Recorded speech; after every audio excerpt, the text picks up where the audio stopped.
Hello jeweler, and welcome to the first video on mental clarity and mindset. Now I know what you're probably thinking, why is this in here?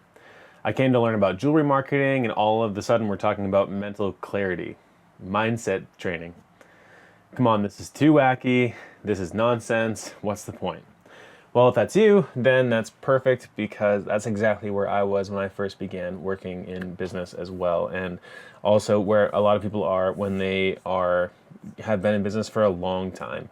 You know, most jewelers, most people honestly are obsessed with tactics. They want to know which website builder to use, how to properly shoot Facebook ads, how to calculate and increase their return on investment, how to shoot great for their brand. And so they skip over learning about mindset stuff. They believe they don't need that. They don't need to cultivate their minds. They want results. Well, if that's you, then I would strongly encourage you to go and talk to some extremely successful people because it's likely that you'll have your perspective changed. And maybe you're already a master of mindset training.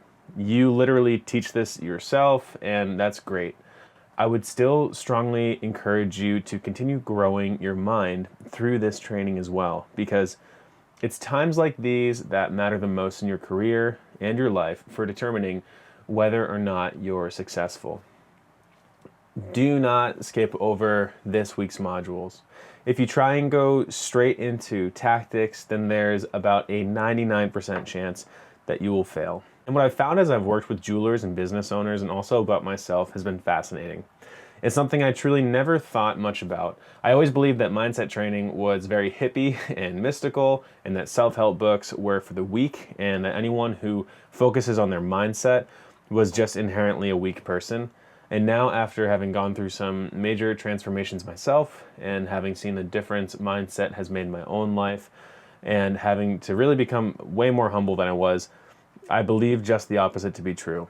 Being close friends with a handful of multimillionaires, having a best friend who is the sole assistant for a billionaire, and having met and talked to countless incredibly successful people, and being where I personally am today, all of those people will tell you that the most important thing about your success in your business and life is how you think. This week, I'll help you to achieve mental clarity. By the time you're done with these videos, you'll be able to finally see the massive changes in your life that you've always wanted to, but never could before. And today, we're actually going to talk about the biggest obstacle that a jeweler currently has. There is a major obstacle that we have to address before we get started working on anything because most jewelers aren't even aware that this exists, and if you don't take care of it at the outset, everything you're doing will be doomed to failure. And I know that sounds overdramatic, but it's not. I'm going to reveal to you what that huge obstacle is and what needs to be done about it. Then we're going to talk about our identity and why identity is such an important thing to understand, even though it's completely misunderstood. And actually, how what we think about our identity is really a myth. The way society thinks about identity is just a myth, and I'll explain more what I mean by that soon. So why is it that you know what to do but can never seem to do it? Why is it that you set goals for yourself but never seem to achieve what you want? Why is it that you go for short stretches of time finally doing what you want, but then all of a sudden you destroy all of the progress you've made? And why is it that some people are very educated but they can't seem to find any success in life, while there are others who are uneducated, yet they seem to be massively successful in life? And why does it feel like there's someone tugging at your heels whenever you try and make any forward progress in your life? Why do you seem to have a desire for something, make some progress towards there, get halfway, and smash it all down again? Why do we dream for things, reach out, and then just get crushed back down? Why are we constantly in a dance between who we are and who we want to become? Why are we always fighting ourselves?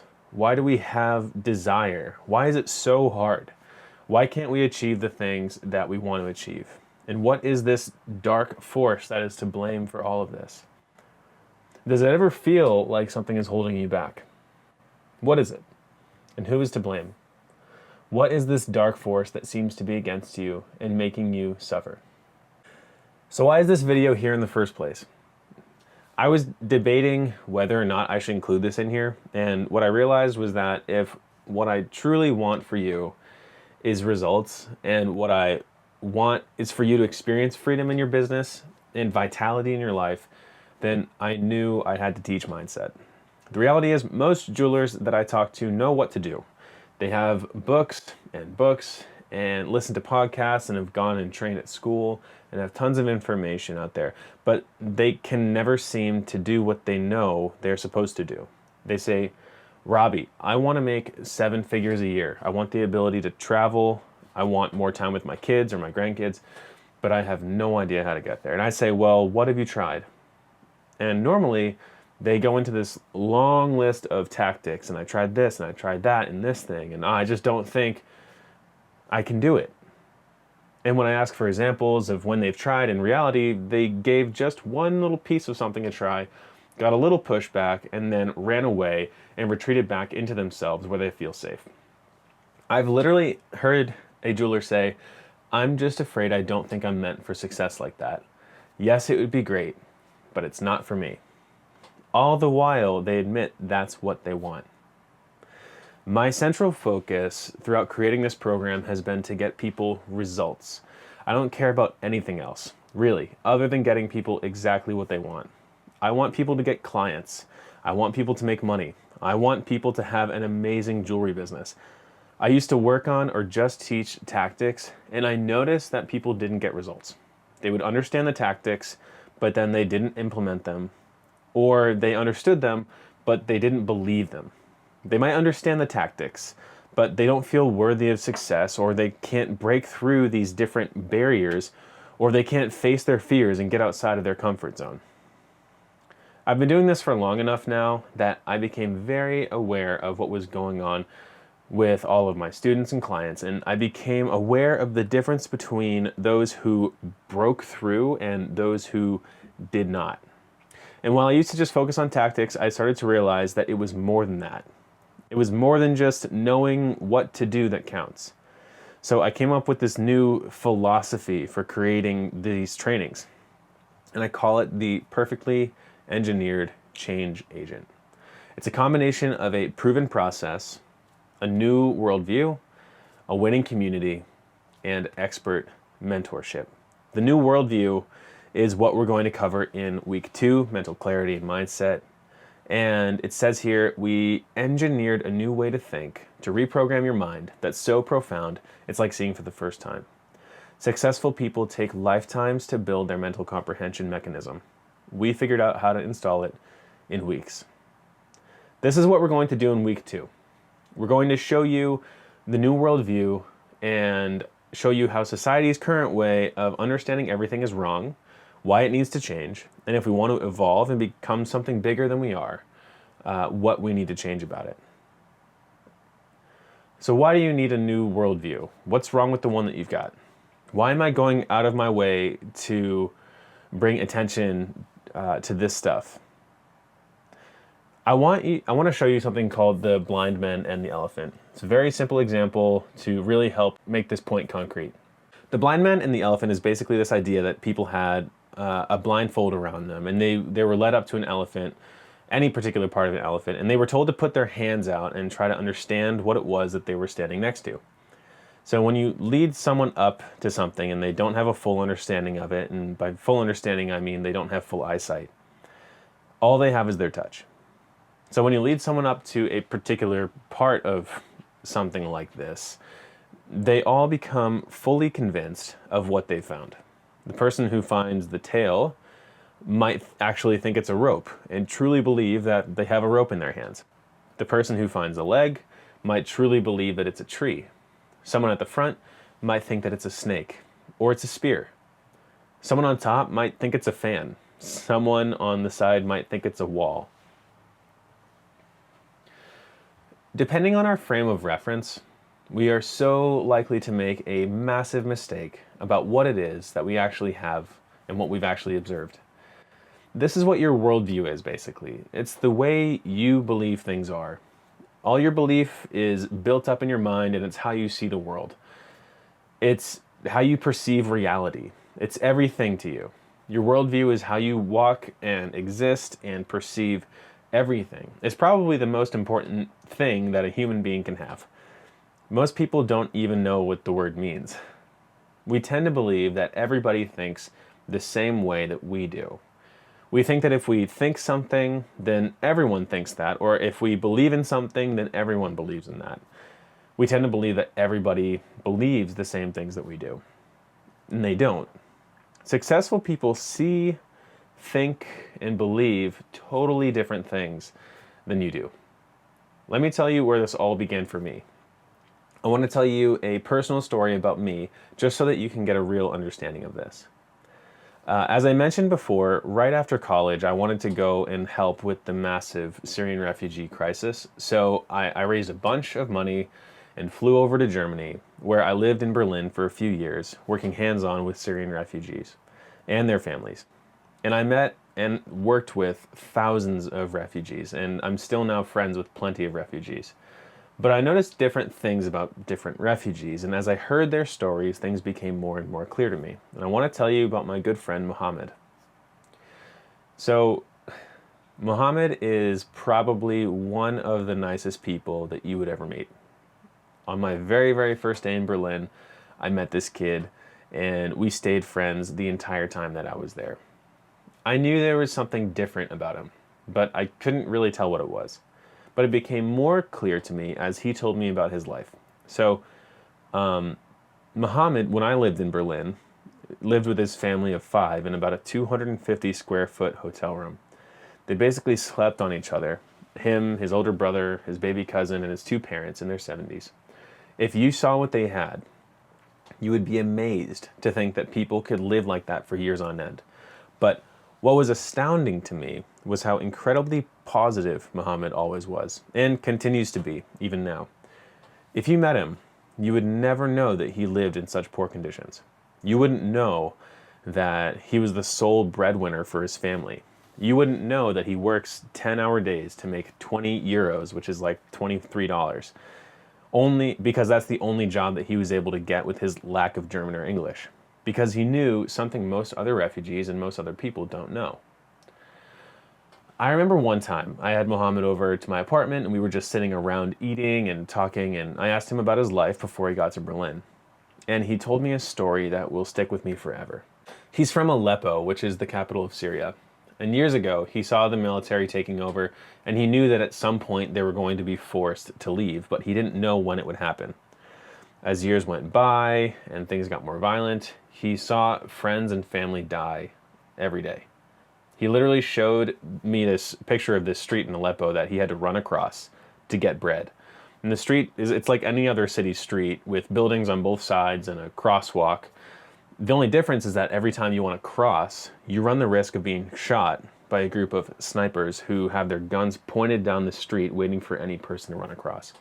And on those unfortunate days when he had to get food for his family, he would have to make the decision to run across that 30-foot street, knowing full well that he might get shot on the way. He actually saw friends and family only make it a portion of the way across that street before. And through tears, he showed me pictures of a dusty street with fires burning all around it, and small red puddles on the ash covered the ground. Pointing to the puddles, he would say, "That's my uncle. That's my baby cousin. That's my friend." The stuff my refugee friends went through is unimaginable, and so naturally they had to escape. In order to escape, the route that most people took is to run through the night from Aleppo north into Turkey. From Turkey, they would then try to escape into Europe, and the best country to end up in was Germany. But the path to from Turkey to Europe wasn't normally one you took by land. I'm not sure if you've seen pictures of orange boats washed up on the shores of Greece, but those boats are exactly what almost all of my friends took to get into Europe. From Turkey, they would leave in the middle of the night on these boats and make the moonlit journey through stormy, pitch-black water with the hopes of hitting the Grecian coast. Now, what most people don't know is who provides those boats in the first place. Contrary to popular belief, it's not humanitarian groups or the Turkish government. It's actually the mafia. And they charged refugees 1,000 euros apiece to get a seat on this 10-person boat along with 40 other people. And a huge percentage of those boats never made it to the other shore, and it doesn't help that most refugees I met don't know how to swim.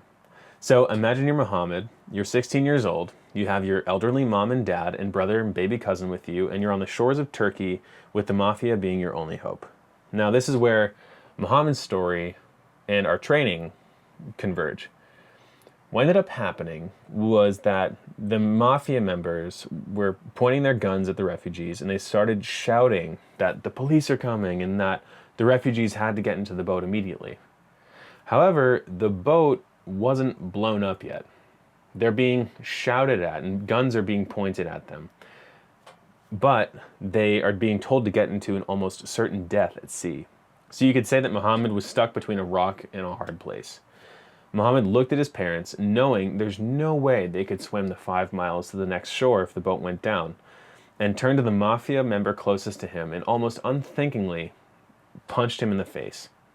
The guy got so angry that he threatened to kill Muhammad, but another member pulled him away and said if they want to risk getting caught by the police, that's their problem.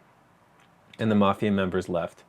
The refugees had time to blow up their boat, get into it, and find their way to Greece, where their journey to Berlin would start.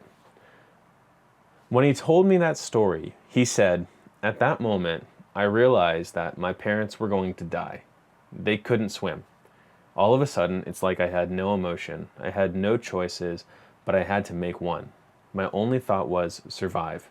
And I knew that I had to be the one to make it, and it was up to me whether we'd make it or not. Now, hopefully, you never have to go through something like he did, but I want you to think about his words. It was up to me. Now I want to tell you about another friend, completely different person, much different, and he's actually one of my best friends. So back when I was 21, I was volunteering at a youth group, helping run some programs and games, and there was this other volunteer there who was around the same age as me. We were going around introducing ourselves and saying something interesting about ourselves. So I don't actually remember at all what I said, but I remember when it was this other guy's turn to talk about himself. And I remember he said, hey, I'm insert name here, and I have a Maserati. To be honest, I didn't really even know what a Maserati was. I knew it was a car, but wasn't totally sure. And I thought he was joking, but another guy sitting next to me said, no, he really does have one. And sure enough, he did. This 21-year-old kid had a $160,000 car, complete with an aftermarket supercharger, custom wrapped with an improved exhaust system, sweet black rims. It was like a Batmobile. And I remember being stunned when I first saw it. I'd seen cool cars before, but I had never personally known someone my age who had such an expensive car, and I couldn't get it out of my head. In the next few days, I started asking around, how did he pay for that? Is it actually his? And I got so many stories. Some people told me his aunt was rich and left him a bunch of money when she died. Some people told me it was his dad's and he gave it to him later on, but none of these people knew him personally or were actually friends with him. And then he asked me to hang out. Somehow he got my number and texted me and said, hey, let's hang out. And I went to this house in this secluded neighborhood surrounded by mansions and neighbors with supercars and immaculate yards, and he took me out for lunch. Now, funny enough, he wanted to donate money to me to help me get to Germany, but he wanted to make sure that I was trustworthy, so that's why he wanted to hang out with me in the first place. But from there, we began what became an incredibly close friendship. I learned that he bought the car when he was 21, and that he traded ETFs for gigantic companies, showing me how daily he was in control of millions and sometimes literally billions of dollars. And the way he thought about the world was like nothing I had ever heard. The way he talked about money, life, everything was so much different than anything I'd ever heard before, and it was so difficult to wrap my mind around that I had trouble thinking about anything else. He had grown up in the household of one of the most successful doctors in Rhode Island, who I also got to meet, and we would get together so often that I became like a part of their family, hearing from my friend and his wealthy dad new things and new ways of thinking that I'd never heard before. My friend didn't get an inheritance or anything. He just bought the car when he wanted to. and it was a wildly fun car to drive. But the time I spent with him did more to help my mindset than anything else. I saw someone that I admired who volunteered and gave back to the community, but was extremely wealthy, had a beautiful life, and was my age. I remember getting lunch with him and him saying, "Get whatever you want," and me feeling so bad about it because everything on the menu was over $100 a plate. I thought, man, that is such a waste of money. But to him, he enjoyed spending that much money on me because it was fun for him to see others enjoy his wealth. Or he just loved taking his nice cars to downtown Newport, Rhode Island, and we'd drive slowly and people would stare at us because we were in a nice car. And I used to think, man, that's so showy and so arrogant. But then I got to know him, and it was just, what's the point of having a car if you don't drive it? And why not drive it in the prettiest places you can? He had a perspective on life that if you want something, then just go and get it. Stop wasting your time. Stop thinking about it. If you want it, then go and get it. Now here's my story. I grew up outside of Boston in the suburbs. My mom has owned a jewelry store since before I was born, and she still owns it. That's where I had my first job, and I've done a little bit of everything there. In high school, I began making videos with my friends for fun, and then for some school projects, but never took it very seriously. I knew I always wanted to help others, so I made the choice to become a missionary and go to school to learn how to do that. I went to college, and luckily my entire tuition was paid for by the school, so I had no debt. And I went off to Germany to help refugees. I knew that I was never going to make a lot of money helping others, and decided I was okay with that, until I realized just how little money I was making. So while I was in Germany, I supplemented my income with creating commercials for different brands in Berlin. I would get hired by this company, and the word would spread, and I'd get contacted by this influencer, and she'd tell someone else about me, and the next thing you know, I'm actually making more creating commercials and doing video work and helping people sell their products than I am as a missionary. And I loved it. I got flown around to different countries, being able to shoot in some beautiful places, and just grew in my love for video and commercial work. Then, when I came back to the United States from Germany, I knew I wanted to continue doing commercial work, but noticed that even though I had helped all these brands before, that my own family's jewelry store had almost nothing in the way of successful marketing. So, I began working on the background of my family's store, but I noticed something that you've probably noticed as well. When it comes to the jewelry industry and marketing, there's almost nothing created to help jewelers to be successful. And if there is something, it's normally really old and dated and doesn't work that well anymore. I mean, we had these discs and binders full of old marketing material from the jewelry industry that we'd paid literally tens of thousands of dollars for over the years, and nothing was relevant. And the more I looked and the more I realized that if I was going to make this work, I was going to have to do it myself. It was up to me. I couldn't look to anyone else because there was so little good information out there. But at the same time, I didn't feel good enough to make it work. I felt like, what do I know? I was just a missionary. I'm no jewelry marketer. I'm not as good as other people.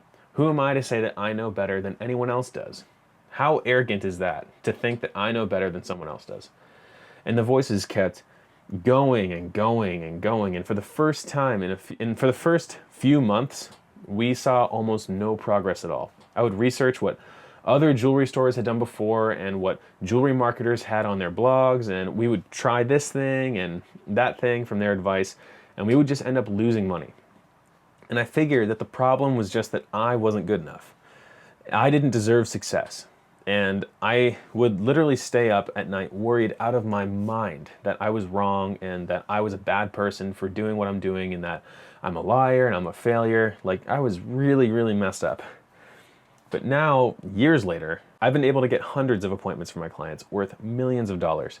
I'm the chief creative officer of a social media company, and I make more than my friend with the Maserati ever has. I literally only have to work 5 to 6 hours a month if I want to, and I'm about to buy a house and move to Hawaii, and I'm more satisfied than I've ever been. So what happened? How did I go from unsuccessful and worried all the time and to making more than the person I looked up to and able to buy a house on Hawaii at 27 and literally having more free time than I know what to do with. If you look at me before and after, here's what's different. Those are not the same people.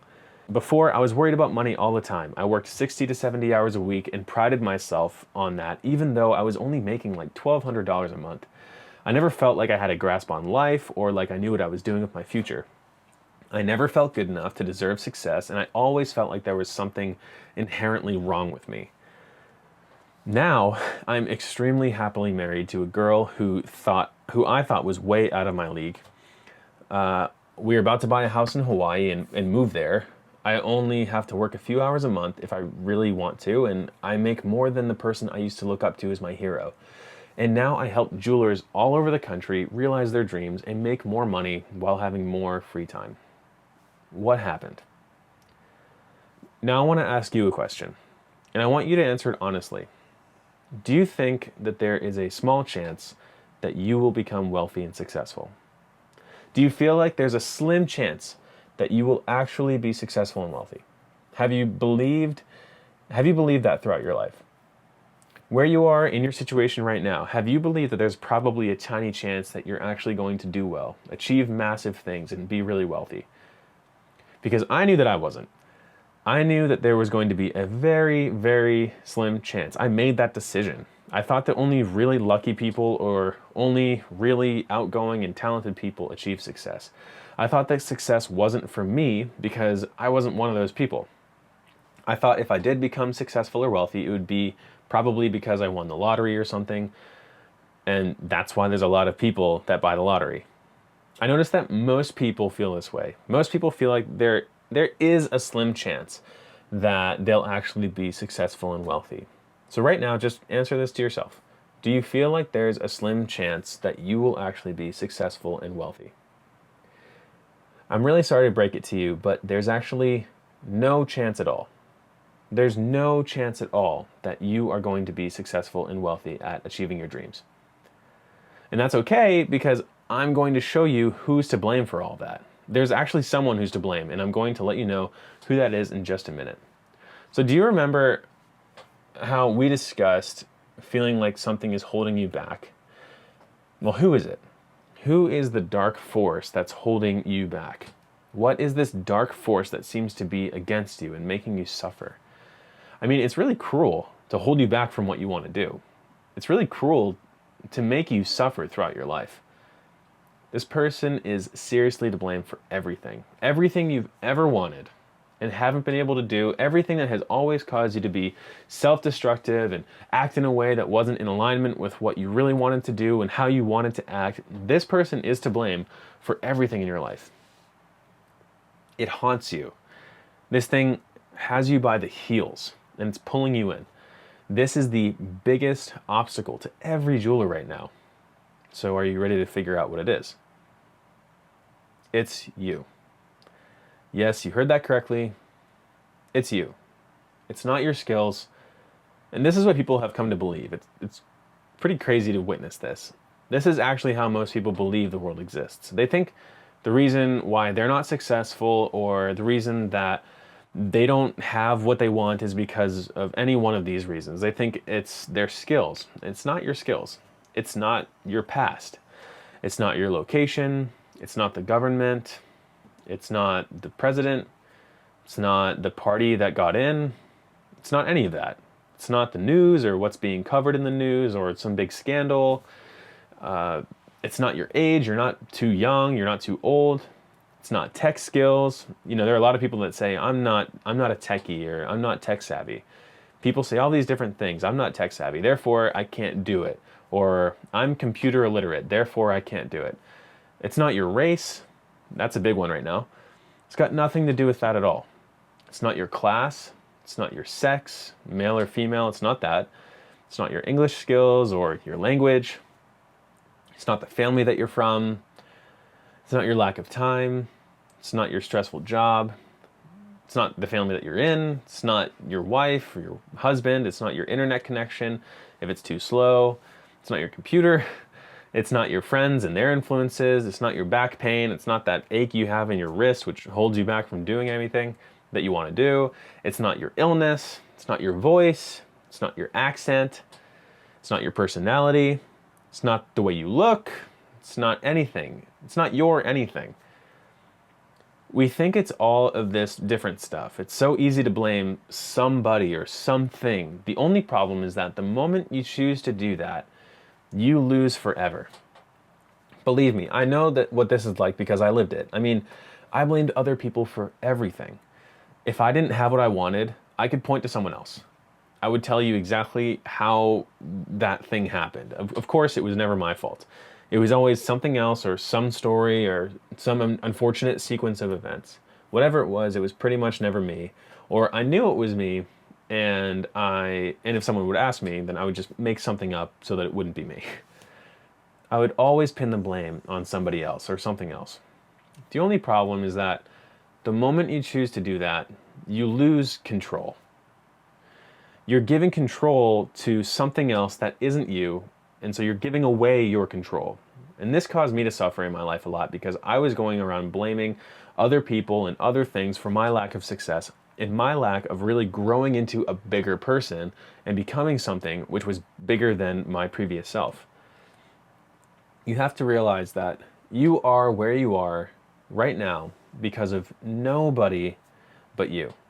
You have to realize that the thing that you're blaming isn't the thing at all. It's you. The voices in your head, the devil, the doubts, the fears, they're all you.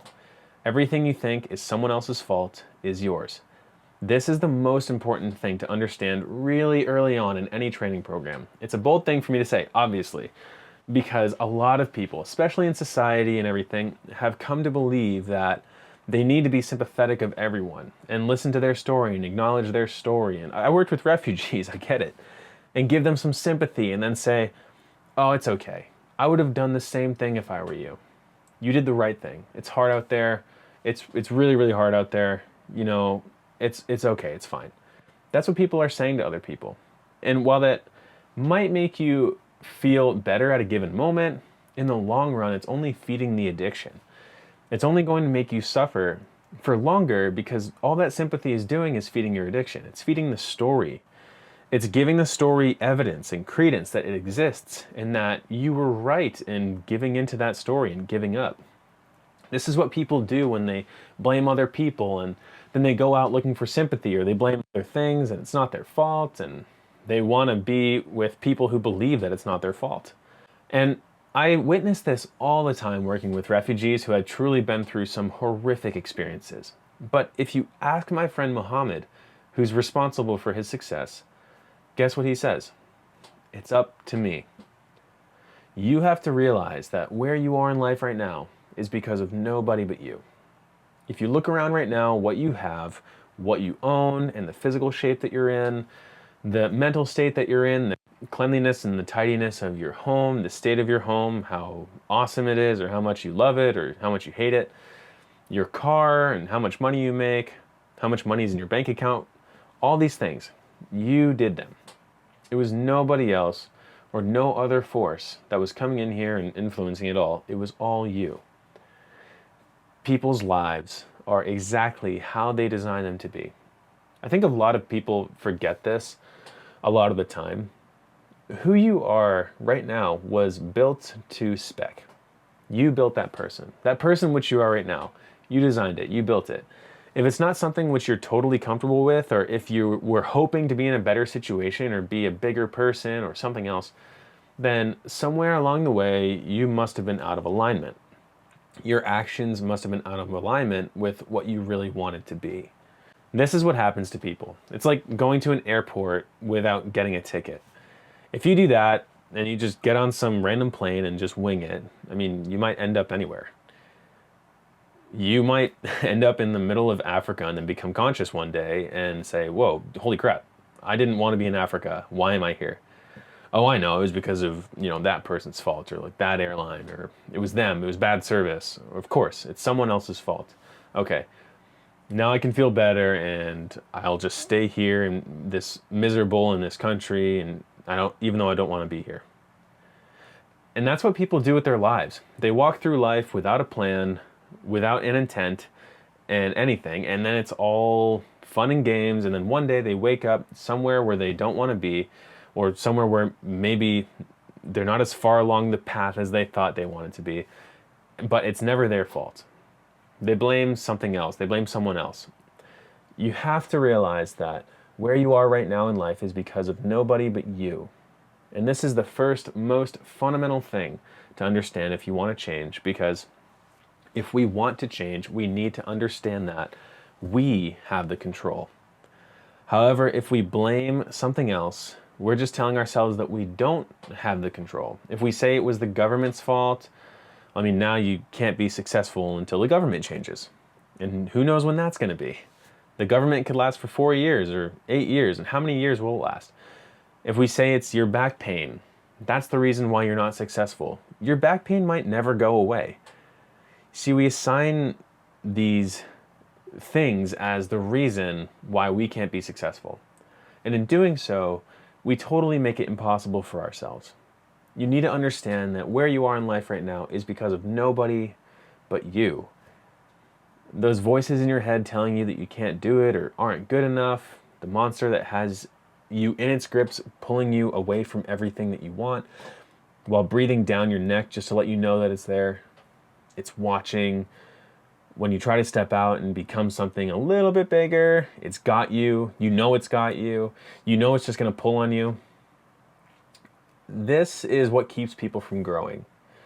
This is what keeps people from venturing out and doing things that are slightly uncomfortable. It's this fear that cripples people. It's this monster that really has you in its grips and won't let you go too far. You have met the enemy, and the enemy is you. And this is a very, very profound understanding to have in business and in life if you want to succeed. If you want to achieve massive things, you need to have the steering wheel. If you don't have the steering wheel, everything is out of your control. We might as well just throw up our hands and just be done with it. Everything you've thought the enemy is, everything that you've thought is the reason why you aren't successful, it's not. The enemy is you. We are our own worst enemies. If you feel uncomfortable right now, that's good. Now, I'll tell you why in just a minute. You're probably wondering why I'm saying all this, like, Robbie, what's going on here? You're being a jerk. I thought this was a training on making money and getting jewelry clients and all of that. Why are you talking about monsters and dark forces and everything? Well, this is all extremely important. This program is about how to start your own jewelry business, get clients, and make money. It's the best in the world for doing that. I've used this process on multiple clients all over the country, and I've looked at all the other programs out there, and nothing really comes close to just how robust this one is. You know, I've wondered, why are there some jewelers who come to me and can go in to make 7 figures, which is awesome, and then why is there someone who just can't get a single client? They're always struggling. Why is there someone who can't pick their niche, who they want to market to? Why are there those who are constantly worried about their competition? What's the difference? I thought it was because, well, okay, that person must just be smarter than that other person. And this is my understanding back in the beginning. I thought, oh, well, some people are just naturally smarter than other people, and some people are more talented than others. They're better jewelers, maybe. Some people are more outgoing than others, and therefore that's what's creating their results. It was their personality. And it fascinated me that sometimes when I heard their stories, these underdogs were really successful. Sometimes these people with like massive issues, family issues, background issues, all kinds of things with fear, they were scared of doing things. They were scared of making phone calls or reaching out to anybody. They were scared of getting on camera or doing anything. But often the people who were crippled or really, really in bad situations, like they had no money or they were in like legal situations and stuff, those people were in like really stressful situations and they weren't the smartest, but somehow they ended up getting results too. And when I looked at the difference, it was almost like those people who were in bad situations got slightly better results than those who were smart or who society had labeled as smart. And that's when it really struck me that I was like, okay, so what's going on here? How come there's such a varying difference, such a varying degree of success when everyone's in the same industry, and some people start off worse than others and yet end up better in the end? So I was trying to figure it out. And what I found out was, as I was listening to the stories of my clients, their success stories or failure stories, I always heard something to the effect, when it was a successful one, of, and I was wrong about that and had to change, or, and now I'm nothing like I was before. It was like the successful jewelers recognized that something had occurred. There was a moment and some profound change had happened to them personally. Who they are today is not the same person that they were back when they first got started. And it was the same for me too. I did the exact same thing. Who I am today is not who I was back then. You might be thinking, your name is still Robbie Haddad. Legally, you're still the same person, and you're right, legally. But the way our system works and everything, yes, I'm still Robbie Haddad. I still use the same driver's license. I'm still from New England. Those things, they're all true. However, if you met me then, and if you meet me now, we are totally different people. One person was really judgmental. One person blamed everything on other stuff besides himself. One person was really immature and thought that he could make no effort, and then he made no effort and he expected the world in return. He didn't understand how the world works or where money came from. He wanted to help others, but never really knew how to. He was always worried that he was never going to have enough and wasn't sure how he could help others in the first place. You know, I thought that money was really hard to get. I thought that we should try and save money, and that's the way that we get money. Turn the lights off and things like that. I also created a plan at the start of every year for every dollar that I was going to make and exactly how I would spend it, because I thought that was good budgeting, is planning exactly how to spend every single dollar. I was always spending time watching TV if I had free time, and I'd be terrified of getting out of my comfort zone. The way I talked was different. The way other people interacted with me was different. The things other people used to say about me was different. The way my parents thought was different. My sisters, my brothers. I mean, everything. We're talking about a totally different person here. Then the person who I am today is different in pretty much every way, shape, and form. I would go as far as to say that probably every single cell in my body has changed, and there isn't a single synapse in my mind that exists in the same way that it used to back then. We're talking about a completely different person. Who you are right now, just picture where you are right now. Just look at yourself. Who you are right now is not who you will be when you achieve the things that you want to achieve. To become who you want to be, the goals and aspirations you have for yourself. If you want a successful business and if you want to make $1 million or millions of dollars, that's impossible to do if you just stay as you are right now. People don't just get rich out of the blue. People don't just get hit by a bolt of lightning and then have $1 million. That's not how it works. There's no fluke or chance or random act that happens like that. You can't remain the same person as you are right now and have all of these different things, because it's just the way the world works, that in order to get success, you have to become a person that deserves success. I always thought, well, how can I trick the system? I'm not deserving of success because I'm blank. Let's be honest with myself. This is the self-talk I used to say. I'd say, Robbie, you're pretty stupid, and you don't really know much, and you don't really have anything going for you. You don't have any degrees. You have bad grades. You're definitely known as being a bit of an idiot and being a little bit lazy. Teachers didn't really like you that much. You're bad at math, bad at accounting, bad at managing money. This was me. This was who I was back then. I said, let's be honest with yourself. You're not going to make money by really deserving it, because you don't. And I was like, well, if you're going to make money, it's going to be some fluke, like the lottery, or making some viral video that randomly goes, or some video that randomly goes viral, or becoming friends with extremely rich people, or getting an inheritance.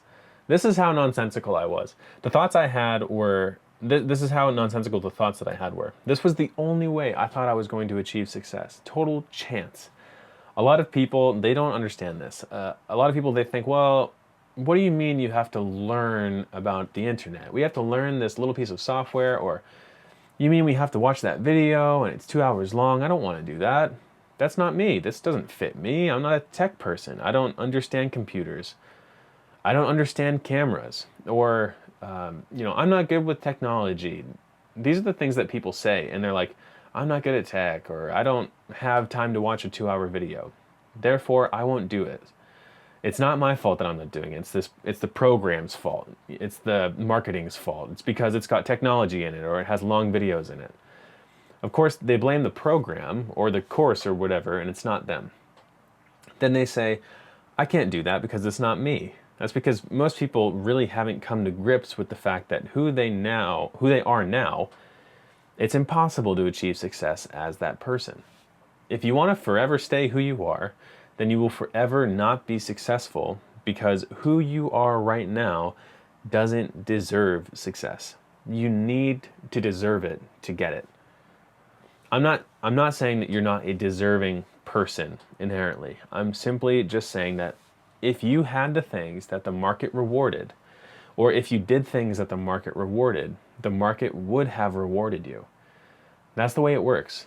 I'm going to teach you a very, very different understanding of that, and how to make it all happen and come to life for you and actually exist for you throughout this course. If you don't have what you want in life, it's safe to assume that you haven't become the person that really deserves the things that you desire. The only way to get those things is to grow. It's to become a new person. It's to become a better version of yourself. I'm not saying that you need to totally change yourself. I don't want you to get the wrong idea and get the wrong end of the stick and think, oh, Robbie wants me to change and he wants me to do this or believe in this thing or whatever. That's not what we're doing here. You're still going to have the same name and everything. I'm not going to tell you to disown anyone or disown your friends or disown your family or your spouse or anything like that. Never going to say anything like that. I'm simply saying that you are going to be a different person in the way you behave, in the way that you think, and in the way that you view the world around you. You're going to have different beliefs. You're going to have different behaviors. The way you conduct yourself and the way you wake up each day and the way you show up and take action, it's going to be different.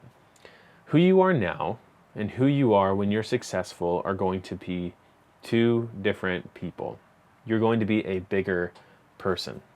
You might be thinking, well, Robbie, this is so weird because everyone in life, even today, everyone I know, they all say, be yourself. Everyone always says, hey, Robbie, you should just be yourself, man. You don't want to be someone else, or they say, stick to your roots. You definitely want to stick to your roots. Be authentic. Be true to yourself. These are the different words which go around today in society, and don't change. It's like, oh, don't change who you are. Don't change into someone else. Be you. We like you just the way you are. It's silly to be somebody else. You just want to accept what you were given. Be you. These are the thoughts that go around. These are the responses which have come to take over society and really create our beliefs of who we are and who others are. Another big one is, don't forget where you came from. You know what? As soon as I started getting successful or making big changes in my life, people noticed that I had changed a bit. They're like, hey, Robbie, you've changed, and I don't know if I like it. Are you sure this is a good thing? Are you sure this is what you're called to do? I don't know how someone would like me, but who I was before was just some kid who, while he was positive and happy, never really got anything done or did anything worth talking about. And if there was an issue in my life, I would probably just be complaining about some stuff or how life was hard and how it was pulling me and was other people's fault and why I didn't have what I wanted. I don't know why some people would prefer me that way. As soon as you start to change, as soon as you start to become someone who has pulled themselves up out of the gutter and you become someone that others now listen to, it makes other people question themselves too. When other people start questioning themselves, they start to panic. They're like, oh shoot, if you changed, and you're a new person, then that means that maybe I could become a new person. And a lot of times people don't like change. People like to stay where they are all the time. They do everything they can to take the path of least resistance.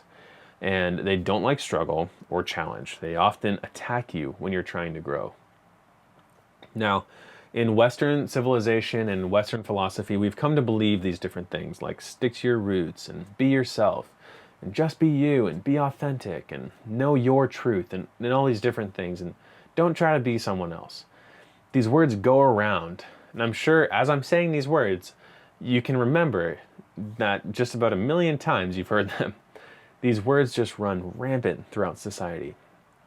But all of these words, what they really have to do with is identity. How you identify, where your identity comes from, how people identify you. And in our culture, we have this view that our identity is this thing. It's predetermined, and we're all out here trying to find ourselves, trying to become who we truly are. We identify this way or that way. We join groups of people who will tell us what our identity is and will make us feel good about creating a strong, strong identity. Now, I know this is going to sound crazy, but society's view of identity is a myth.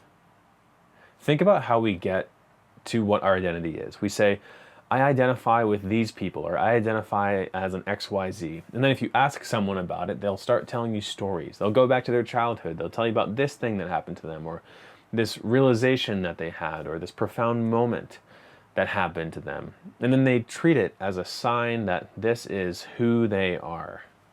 This is the thing. A lot of us, a lot of humans, even me, everyone, I don't think anyone is truly free from this. We come to believe things a certain way, and we get this really, really strong belief about something, and we believe something to the point where we'll defend it until death. We'll absolutely fight anyone who comes and tries to take this away from us. However, quite often throughout life, we understand that our previous view was wrong. In fact, pretty much every view we have, now we find out that it's wrong. It's amazing for me to look back at myself years ago and think, Robbie, you idiot. And this is really what a paradigm is. A paradigm is your comprehension of the universe and the world based on reality from your viewpoint and your angle and how much information you have access to. What's wrong with society's current worldview and paradigm? And why do we need a new one? What is wrong with the one we've got? How could society get it wrong? I mean, society is everyone. How could everyone get something wrong? Well, we've come to believe that people are born with an identity. We see someone who's successful and we're like, oh, they're born with it. Good genes, they're born into it, they're naturals. Oh, he's a natural, she's a natural. Oh, it's their family, it runs in the family. They're all doctors, they're all smart, they're all good at engineering. And that's what I used to hear from a lot of people. They're like, oh, people are just born with it, it's in the family. We've come to believe that we are somebody specific with a specific identity and characteristics that define us as a person. This is me, this is who I am. We've come to believe that we ourselves are unable to change, that we should just love ourselves and just be as we are without changing anything. That's a good thought and all, but except we shouldn't try and fool ourselves to love ourselves if we truly know that we can become better. I mean, if the nature of progress is change or evolution is change, then the idea of staying the same and being true to yourself runs contradictory to that, because by staying the same, you're unable to change, unable to adapt, unable to evolve, unable to progress. You can't be progressive if you don't change. Now we've got all these sayings that we've taken over in our minds and our beliefs and everything, that we shouldn't change and that we're stuck as something in this person. Life isn't static. You're not just someone and then that's it. If that was true, that would be horrible, because some people are in really bad situations. Think of Muhammad. Some people might be born into a family and the family is really poor. Society has told us that it's wrong to be anything else other than who we are. Quite a lot of the time, who we are isn't a very good existence for us. I mean, sure, if you're successful, happy with your life, happy with your situation, everything, that's great. You should be happy with who you are. But what about if you're in a really poor situation and people around you need taken care of? Are you supposed to just embrace that? That's pretty messed up. Some people might lose their parents at a young age, like I did. Some people's parents might not have the best beliefs, and they might share their beliefs with their children. Some people said, you'll always be a people person, but never a business person. And now I make more than a guy who manages money for billion-dollar companies. I mean, why do we believe that people tell us about who we are when we can change? Like, why do we believe what people tell us about who we are when we can just change that person? It's true that people can change. We've come to believe in society that people are who they are and that they don't change. And that the right thing to do is to just love yourself as you are, but don't change. There's all these things that people say, like, people don't change. Be yourself, stick to your roots, don't forget who you are, stay true to yourself, be authentic. And authenticity is like, don't be someone who you're not. This one used to run through my head all the time. I was like, man, I'm a big fraud, I'm a liar, and I'm so inauthentic. Why am I doing this? Because I was trying to start a business and make money and help my family business, and I was totally evolving into someone else. If I stayed with my old identity, I never would have become as satisfied in life as I am right now. And this identity thing has gotten crazy. The sense of self and this sense of character gets very, very strong and defined over time. We form an identity and build our entire lives around things that confirm its existence. We pull closer and reward and cherish everything that serves our identity. If it makes our identity stronger, then we pull it in. If anything contradicts it or is against it, then we ignore it, or we even argue and we fight with it. Often, the opposite of our beliefs is our enemies. The issue is that, however, as humans, we have this natural desire to be more than we are. We dream of improving and growing. We form this image of our desired self. We have heroes and people that we look up to and want to be. But that's when all the conflict comes. We exist. We go around asking, who am I, and everything, and we come to dream of being something bigger. We want to be more than who we are, but we're told that we're supposed to form an immovable and strong identity that is impervious to the outside world and unable to change, unwilling to experience opposing views or struggle or to grow. Now, this is where the biggest conflict comes from. For people who I've witnessed evolve and grow into bigger versions of themselves, and all the people that I've observed become successful, they have an identity crisis like I did. So an identity crisis is simply when who you want to be, your desired self, is different than who you are right now. Because if you want to be someone else, if you want to be you, but a better version of you, then that's contradicting who you are right now. Because who you are right now, if right now you're a shy person, if you think that making money is evil, and if you think that making money, or that money is scarce, and if you think that you're just going to be judged by others and all of these different things, if those are all your beliefs as who you are right now, but you desire to be someone who is bold and powerful and makes a lot of money and doesn't work many hours, then you're going to have a lot of conflict, because if you try to be this other person, this person that you are right now is going to attack. Your current self needs to hold on and survive, and it will fight to keep you from growing. Like, what we've done is we've built up this belief of this identity of who we are based off of stories and everything from the past. However, when we're trying to become someone who we're not, then there's this conflict, and the current self, attacks. That's why you feel uncomfortable when you try to grow. That's why you feel fear. Whenever you feel fear in trying to do something new, it's because it's not in alignment with that old self, the old you. This is what makes it difficult for a lot of people to become successful, is because it's not in alignment with who they are. Success isn't. They seriously believe that they should stay true to themselves, be authentic, don't forget who they are, stick to their roots, be themselves, and they think that people don't change. You can see how we've gotten ourselves into a really, really big mess in society. Really, we want to be something, but at the same time, we're just telling ourselves that it's wrong to try and be something else. This is how everyone lives, and it's really, really, really strange these days. But if you want to change, and you want to grow, and you want to experience the transformation of going from where you are to where you want to be, then you can't continue to hold on to your current static identity. If you have an unchanging identity that says, this is me, or, this isn't me, I like this, I don't like this, one that blames everything around it for its inability to be successful, and then you'll always stay the same and get the same results you always have. The better option is to adopt the becoming self. There's a really awesome saying that I love, and it goes, everyone has to have a hero. No person can really or should really live without having a hero, because there's always going to be something which we're chasing or we're looking up to.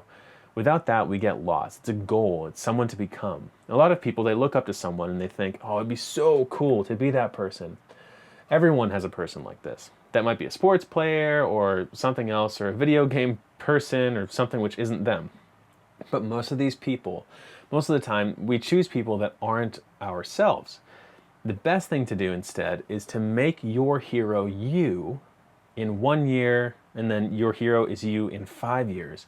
Your hero that you look up to should be you, just a better version of you about a year out. You should be constantly chasing that hero. You should take this time to design your hero.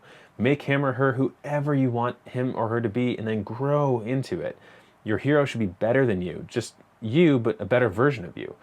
That's the best way really to live, because it means all of a sudden we take our steering wheel of our own life and we design it the way we want it to be, and we're in full power, full control. We become who we want to be, and that's the way we best serve ourselves and best serve others. It's an awesome thing to do. It's not just about the money. You will be able to make a ton of money by doing this. That's a part of the reason that you bought this program, but it will also improve every other aspect and every other area of your life. You can use it for everything. You just have to let go of who you are, because really, you aren't permanently or statically anything. There isn't a such thing as a true, authentic self. The only thing that's important is who you're becoming. What is this character that you're growing into? If you don't know, then it just means that you're rolling the dice and leaving it up to chance. And when you do that, you end up being someone who you don't want to become, and you end up making mistakes. It's like going to the airport without a ticket and then ending up in Africa and wake up and you're like, oh crap, I don't want to be in Africa. That's what'll happen if you don't know who you want to be, if you don't have a hero that's yourself. You need to have intent in life, and you need to have a hero, and that hero should be you. You should be constantly growing into that hero. So here's a look at the two selves, the static self. In the static self, we say, who am I? We try to answer that question. Who am I as a person? What is my identity? You're born this way, and you can't change who you are. That's what we think. We're like, I'm this person, I'm just going to deal with it, I'm going to make the most with it. I just need to come to grips with the fact that I'm never going to be happy, I'm never going to be successful. And this is what people say, and it's crazy. I need to come to grips with the fact that I'm just dumb. Like, what? People aren't dumb. The only reason people are dumb is because they think of themselves as dumb. We find out that really all of these things, all the things that we thought were our limitations and issues and enemies and forces against us, they were literally just ideas which we had hooked up in our minds. The other big phrase is, accept what you were given, deal with it. Don't try to be something which you're not. Be yourself, stick to who you are. It's not for you. Don't be inauthentic, stay true to yourself. Be yourself, be authentic, don't forget your roots, don't forget where you came from. This big belief that really just submits all of it is that the self is me. So once we define this self, it's everything. If we let go of ourselves, we cease to truly be ourselves, we cease to truly live. And that's how people think. It's who I am, and I'm bound by the limits of this character and I'm unable to do anything that conflicts with it. The second something is not in alignment with myself, I'm not doing that. Nope, sorry. That's what people think. This is how limiting it is. This is how people get stuck. This is why there's so much of a conflict and why success is so rare right now, even though it doesn't need to be. It's because this is the static self. Now here's the becoming self. This is really important. The becoming self. Who am I becoming? That's the question that we're trying to ask ourselves. It's not, who am I? It's, who am I becoming? So we're born into an environment, and who we become is the byproduct of our own thoughts, choices, and actions. You see, with the other self, the static self, you're born this way, you can't change, and who you are, that's just who you are. You have to deal with it. But with this new understanding, we're born into an environment, and for some part, like, the environment definitely has an effect on who we are based on just the environment. However, It's really us that defines and chooses how we act out in that environment. It's just a byproduct of our thoughts, choices, and actions. With the static self, we accept who we are and we can't decide to change. With the becoming self, we accept that we can be whoever we want to be and achieve whatever we want to achieve. We can be whoever we want to be. And if we're not, then we did it. It's our fault. We just obviously didn't have enough intent. We didn't try hard enough, or we didn't put in the work. That's it. It's simple. It's so easy. There's no one else to blame but us. We are the perfect person to blame because it just means that if you want to change it, you can. It's just a decision. Become whoever you want to be, and don't feel bad about losing yourself in the process. We have no attachment to who we are with the becoming self. We understand that any feelings which arise from our old self trying to exist and cling on is just natural. If we're trying to become someone who we're not, it's going to be a bit uncomfortable. It happens to everyone when they try and do stuff, anything new. You'll notice that as you go through this training, you might be a little bit uncomfortable. You're like, oh my gosh, I've never thought about things this way. Oh my gosh, I'm actually studying or reading or watching things. I don't usually do this. Maybe I shouldn't do this because, this isn't who I am. I'm not really good at these things. Why should I be trying so hard? So trust me, all those feelings are good things. If you start to panic and freak out a little bit, it's good. It means you're changing. When you start to change, that's when results come. Often the best results come after the most intense changes. And the more uncomfortable you feel, that means the more you're pushing yourself, and the more you're pushing yourself, that means the bigger the barrier that you're about to burst through. The bigger the barrier that you're going to burst through, the more success there is behind it. So you just want to become an animal at smashing down barriers and growing and evolving. Become your own hero and take the wheel and grow into that hero. The rest is up to you. I'm excited to see you in the next video.